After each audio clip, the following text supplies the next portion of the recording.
US President Donald Trump is confident Russia and Ukraine will soon reach a ceasefire agreement. His Oval Office comments come as delegations from the warring sides prepare for separate mediation talks in Saudi Arabia next week. Well, meanwhile, Russia has continued its drone attacks in Ukraine, most recently targeting the Black Sea city of Odessa, injuring 3 people and damaging infrastructure. Professor Natasha Lindsted is from the Department of Government at the University of Essex, and she joins us now. Thank you so much for taking the time to speak with us today. Thanks for having me. We know that this ceasefire would greatly advantage Moscow, which, as you've written several times, is already bleeding funds and soldiers, troops on the ground. So why persist in this attack of Ukraine?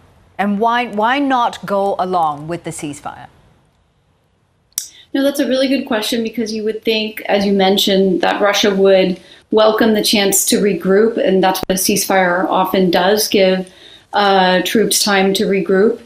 But from Russia's perspective, they think that they need to take advantage of the inroads that they're making in Kursk, where Ukraine had seized some of their territory inside Russia, and they've been making some advances in Zaporizhia, in the southeastern part of Ukraine.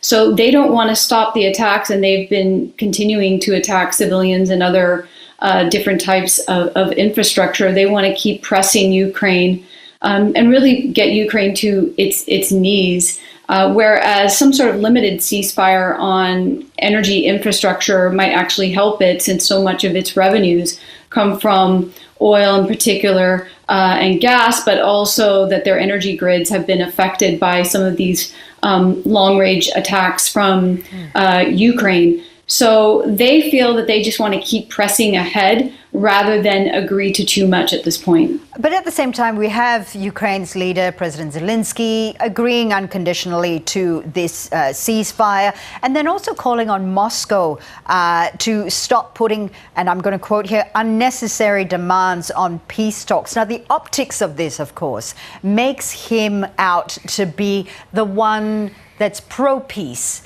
and Putin to be anti-peace. How will that play out in the White House?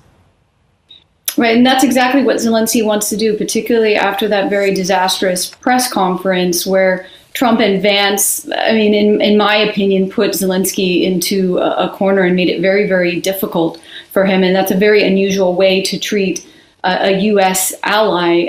But Zelensky regrouped. He got some advice from French and British leadership about how to deal with Trump, and that he wants to appear to be very open to Trump's plan and to be very gracious and supportive of what Trump is trying to do, and to, at the very least, appear to be the more reasonable negotiating partner. And we're already seeing some of the impact of that prior to this, Trump and others in the U.S. administration were really echoing Russian talking points about who started the war and things of this nature. And now we see Trump vowing that he is going to help Ukraine return 35,000 children. This was a major issue for Zelensky and something he was trying to get the U.S. help with, that Russians had abducted or taken 35,000 Ukrainian children. So we're seeing the way that the U.S. and Trump in particular are talking about the conflict has shifted somewhat, and that's in large part due to the fact that Zelensky has appeared to be so amenable to Trump's peace plan.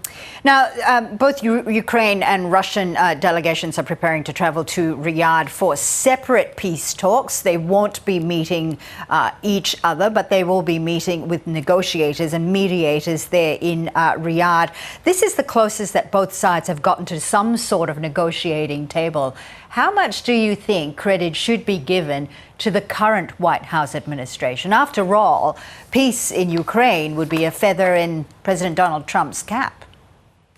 It certainly would be. And Trump has touted this on the campaign trail many times, that he was going to solve the war, that he was going to solve it in 24 hours. He backtracked on that, but he sees this as incredibly important in his legacy, that he establishes some sort of peace there. He is very concerned about the idea of nuclear war and World War III, and does want this for his own reasons, but also because he wants a legacy about this. how much credit can we give him? I mean, I guess you have to say that they've advanced a little bit further in the peace process than ever before just by engaging with Russia. But I think the big concern is that the result is going to be an outcome that is really more on Russian terms, and where Ukraine is neither sovereign over its territory or loses a significant amount of territory. So it really depends on how much pressure Trump is going to be willing to put on Putin. Thus far, he hasn't put much pressure on Putin at all.